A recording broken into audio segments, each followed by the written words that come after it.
Hello বন্ধুরা, good evening and welcome back to my channel Turjas dream. কেমন আছো তোমরা সবাই? গতকালকে আমরা চলে গিয়েছিলাম জগদ্ধাত্রী পুজো দেখতে। আসলে যাওয়ার কোনো প্ল্যানিং ছিল না, আর গতকালকে ছিল নবমী, যে নেক্সট ডেতে যাবো তারও কোনো অপশন নেই। তো দিদিরা ঠাকুর দেখতে বেরিয়েছে, তার আগে আমাদেরকে বলছিল, তো দিদিদের সাথে আমরাও বেরিয়ে পড়লাম। আর একসাথে সবাই মিলে গেলেই মজাটা বেশি হয়। আর জগদ্ধাত্রী পুজো এভাবে কখনো দেখিনি বা বেরো হয়নি।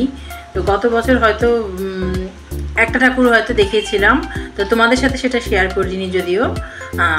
আর এখানে প্রথমেই আমরা চলে এলাম কিউট জগদ্ধাত্রী দেখতে। এটাও করেছিল খুব সুন্দর। আসলে দুর্গাপূজা কালী পূজা হয়ে যাওয়ার পরে এই জগদ্ধাত্রী পুজোটা থেকে যায়। আর শিলিগুড়িতে এত সুন্দর পুজো হয় জানতাম, কিন্তু কখনো দেখিনি।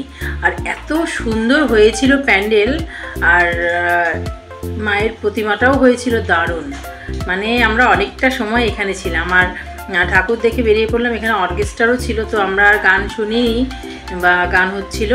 তো তারপরে আমরা বেরিয়ে পড়লাম কলেজ পাড়ায় নেক্সট ঠাকুর দেখতে।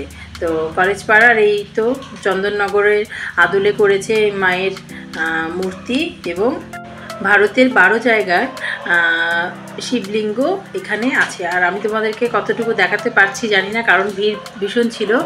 তো তোমরা দেখতে থাকো। তো ভিড় ছিল হলেও যতটুকু করেছি ভিডিও তোমরা দেখো। এখানে পুরোহিতও ছিল, মানে হয়তো আরও সুন্দরভাবে পুজো হচ্ছিল বা কিছু, সবটা ভিডিও করতে পারিনি। খুব সুন্দর করেছিল এই মূর্তিটা। যেমন মায়ের মূর্তি হয়েছিল তেমনি শিবলিঙ্গ, 12 রকমের শিবলিঙ্গ, 12টা মন্দির। তো এখানে এর মধ্যে রামেশ্বরম জানি, তো রামেশ্বরমটাই বলতে পারবো, বাকি তো আর চিনি না বা জানিও না। আর আজকে ঠান্ডাটাও বেশ। আর ভয়েস আজকে দিচ্ছি, আজকে তো সারাদিনই বৃষ্টি, কিন্তু গতকালকেও বেশ ঠান্ডা ছিল। কিছু হালকা কিছু পরে, মানে আমি হালকা কিছু পরেই বেরিয়েছি ঘরের মধ্যে, বুঝতে পারিনি যে এতটা ঠান্ডা লাগবে গাড়িতে। তারপর এই তো দেখো প্রত্যেকটা মন্দির সুন্দর, আর প্রত্যেকটা দেখো 12 রকমের শিবলিঙ্গ বা শিব ঠাকুর। আর এত সুন্দর হয়েছে, মায়ের প্রতিমা তো হয়েছিল অসাধারণ। তারপরে চলে এলাম আশ্রম পাড়ায়।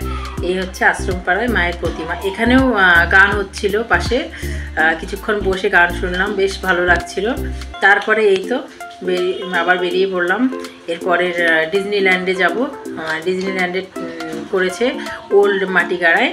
তো সেখানে এই যে তিনু ছিল দিদির কাছে এই আগের গাড়িতে, আর আমি তুর্য আর তুর্যর বাবা নেক্সট। আর এই দেখো গেটটাও হয়েছিল, মানে গেটের ডেকোরেশনটাও হয়েছিল খুব সুন্দর। কিছু ভিডিও করেছি।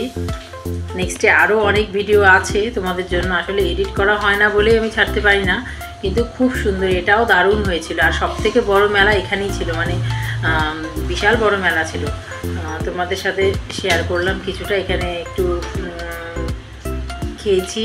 খেয়েছিলাম। আর এখানে প্যান্ডেলও হয়েছিল যেমন সুন্দর, ডিজনিল্যান্ড প্রতিমাও হয়েছিল সেই সুন্দর। আর মায়ের প্রতিমার মুখটাও হয়েছিল খুব সুন্দর। রাত 11টা বেজে গেছে এখন। তো যেহেতু ঠান্ডাও লাগছে, আর বেশিক্ষণ ঠাকুর দেখবো না, এটাই ছিল আমাদের লাস্ট ঠাকুর দেখা। আর দেখো তোমরা কতটা সুন্দর হয়েছে মায়ের মূর্তিটা, তোমাদেরকে সামনে থেকেও দেখাবো। তো এটা লাইটিংটাও দেখো, লাইটিংটাও দারুণ ডিজনিল্যান্ডের। মানে ডিজনিল্যান্ডের আসলে ডিজনিল্যান্ড হয়েছিল শিলিগুড়িতে দুর্গাপূজার একটা থিম আমি তোমাদের দেখিয়েছিলাম ডিজনিল্যান্ডের। আর এই জগদ্ধাত্রী পুজোয় হলো। তো দেখো মায়ের মূর্তিটা কি অপরূপ সুন্দর, খুব সুন্দর হয়েছিল। অনেকক্ষণ দাঁড়িয়ে মাকে দেখছিলাম। তো বন্ধুরা, আজকের ভিডিও এ পর্যন্তই। মেলাটা আর তোমাদের দেখালাম না, নেক্সটে আরও ভিডিও আসবে। সবাই খুব ভালো থেকো, সুস্থ থেকো, সাবধানে থেকো। বাই।